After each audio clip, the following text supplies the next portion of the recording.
Hi guys, it's Clary Berry, and I am here to start off. We're going to kick off a little series I'm going to do about veganism slash vegetarianism and the Bible. Okay, so we're going to start off where most people start off here with the Bible, and that would be with Genesis. I am using the Complete Jewish Study Bible. I believe that it is less tampered with than other versions. So we are going to not read the whole thing, but I'm going to read some highlighted verses and then give my opinions, okay? So, of course, in the beginning, we kind of know the basic idea of what happened. God was creating the heavens and earth. He was creating the earth, and he made the sky and dry land, and he's seeing that all these things are good, so of course he keeps going. God said, let the earth put forth grass, seed producing plants, and fruit trees, okay, each yielding its own kind of seed bearing fruit on the earth. And that is how it was. The earth brought forth grass, plants, each yielding its own kind of seed, and the trees, each producing its own kind of seed bearing fruit. And God saw that it was good. So there was evening and there was morning and a third day. Okay, these plants are good. So makes the seasons and the lights, and later we jump forward again. Let the water swarm with swarms of living creatures, and let birds fly above the earth in the open dome of the sky. God created the great sea creatures and every living thing that creeps, so that the water swarmed with all kinds of them. And there was every kind of winged bird, and God saw that it was good. Then God blessed them, saying, be fruitful, multiply, and fill the water of the seas, and let the birds multiply on the earth. Okay, so that was on the fifth day. And then the next day, God said, let the earth bring forth each kind of living creature, each kind of livestock, crawling animal, and wild beast. And that is how it was. God made each kind of wild beast, each kind of livestock, and every kind of animal that crawls along the ground. And God saw that it was good. Okay, so he made these animals all before we were made, okay? And they were good. And I think it behooves us to remember that, because, you know, the way that we are raised and the way that our cultures are and our culture is, we tend to have this sort of idea that nature's bad, nature's scary. These animals, you know, are somehow bad. Somehow wild is bad in our society. Remembering that these are animals that were made among the very first things that were ever made, even before we were made. They're good. Okay? So we have the water creatures, the birds, and then we have the animals on the land. Okay? And they are good. So then God said, let us make humankind in our image, in the likeness of ourselves, and let them rule over the fish in the sea, the birds in the air, the animals, over all the earth, and over every crawling creature that crawls on the ground. Okay, and so we need to realize that this does not, people use this just automatically, and the way people are brainwashed throughout the years and decades and centuries, we really start to remember things differently, you know, than they really are. And when you look at root words of rule, you know, a ruler, yes, you can be a kind ruler or an evil ruler, but what would God want us to be? Are we going to rule over these animals to hurt them, to torture them, to, you know, artificially inseminate them, to kill them? Or are we going to, and also, that's not an excuse. You know, the ruling over is so often thought of as, well, we're meant to rule over them so we can do what we want. That's not at all what is supposed to be here. And keep in mind, this is this is original. This is what is good. You know, there's no evil here. So there's no killing, because we go on. God blessed them and said to them, after he created humankind, male and female, he said, be fruitful, multiply, fill the earth and subdue it, rule over the fish in the sea, the birds in the air, and every living creature that crawls on earth. And then God said, here, throughout the whole earth, I'm giving you as food. Very specific here. Okay, so if rule is supposed to mean rule over, raise for food, and eat them and kill them and eat them, torture, kill, and eat them, then why would he say this? Why would this be said? This is very clear, okay? Originally, we were supposed to eat plants. I'm giving you every seed-bearing plant and every tree with seed-bearing fruit, and to every wild animal. And people also mistake this too. They think he's talking about food, so they just generalize the next statement and say, oh, and to every wild animal, bird in the air. And I think some renditions, are even changed. And to every wild animal, bird in the air, and creature crawling on the earth, in which there is a living soul. So people who say that that animals don't have souls are clearly not reading the Bible very carefully. Again, I'm going to read this again.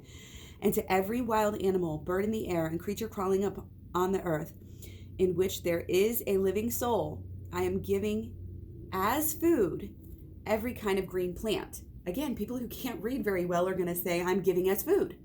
It doesn't say I'm giving as food, period. It said, I am giving as food every kind of green plant. So we know that here, at this point in time, animals didn't even eat each other. Seems crazy to us, but again, we don't know the ways of God. That is how it was. God saw everything that he had made, and indeed, it was very good. Not just good, very good. Okay, so the way that it was is the original idea, the good way. Okay, so again, skipping ahead, on the day when Adonai, God, made earth and heaven, there was as yet no wild bush on the earth, and no wild plant had yet sprung up, for Adonai, God, had not caused it to rain upon the earth and watered the had not caused it to rain on the earth, and there was no one to cultivate the ground. Rather, a mist went up from the earth, which watered the entire surface of the ground. So when God formed a person from the dust of the ground and breathed into his nostrils the breath of life, so that he became a living being, and God planted a garden in the east. There he put the person who he had formed, and out of the ground Adonai, God, caused to grow every tree pleasing in appearance and good for food, including the tree of life. Okay, so it's repeated again on the very next page. Out of the ground, God caused these to grow good in it, not only appearance, that it's good for us to take in nature. It's good for us to see the nature. It's not good for us to see the slaughterhouses, okay? It is good for us to go pick the plants and the trees and look at them and eat them. And it's good for us. Countless scientific studies back this up. They're not the ones you see in the news, because the news, of course, wants us to be shocked and awed. Oh, well, eat meat, all of these different things. But it's undeniable. It really is. When you really look for the answers, it is absolutely undeniable. So yet again, page 6 here. Again, God took the person and put him in the Garden of Eden to cultivate and care for it. Okay? God gave the person this order: you may freely eat from the tree in the garden, except the tree of the knowledge of good and evil. Okay?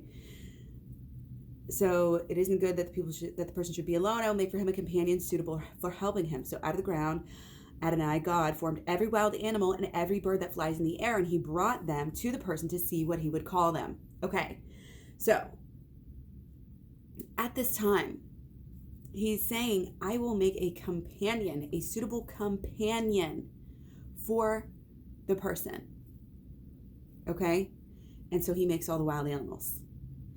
The wild animals, every bird that flies in the air, and he brought them to the person to see what they would call them. Okay, so animals are our companions. Do we eat our companions? Do we eat our friends? No. There's nothing about that in the way things are supposed to be. Okay? This is the way things are supposed to be. So the person gave names to all the livestock, to the birds of the air, and to every wild animal. But for Adam, there was not found a suitable companion for helping him. Okay? That doesn't mean that these aren't suitable companions for us in our life. That doesn't mean that we should be friendly and nice to all animals. Let them grow, let them live, let them have a place to live. It just means that there is not found a companion suitable for helping him. Okay? Jumping ahead again, Genesis chapter 3, verse 17 and 18, talking about the tree, excuse me, after they had eaten from it. He said, "You are not to eat from it. The ground is cursed," or I gave you the order.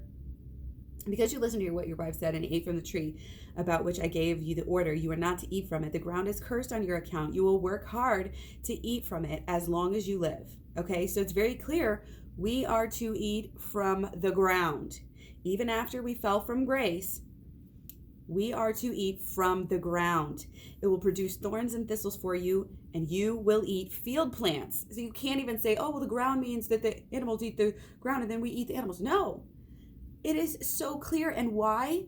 Why is there the repetition? Why does God keep on repeating this for us? That's definitely something to think about. Okay, so even though it's harder, to eat, this is part of our karma here that we have to deal with. This is part of our punishment. "You will eat bread by the sweat of your forehead till you return to the ground. For you are taken out of it, you are dust, and you will return to dust." So we are supposed to have to work hard to grow the plants. Okay, pull the weeds, pull the thorns and the thistles, and grow the plants. We are not supposed to be doing it, I think, the easy way and the greedy way, which is killing the animals. We are supposed to, it's very clear. Okay, I'm going to come back with more ideas and I guess you could say arguments for this. I'm going to do a whole series on this.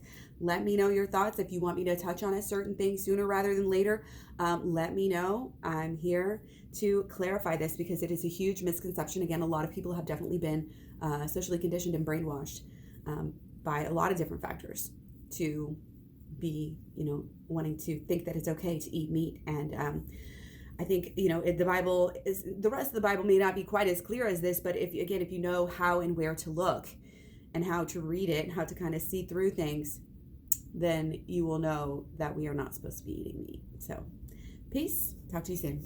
Thanks.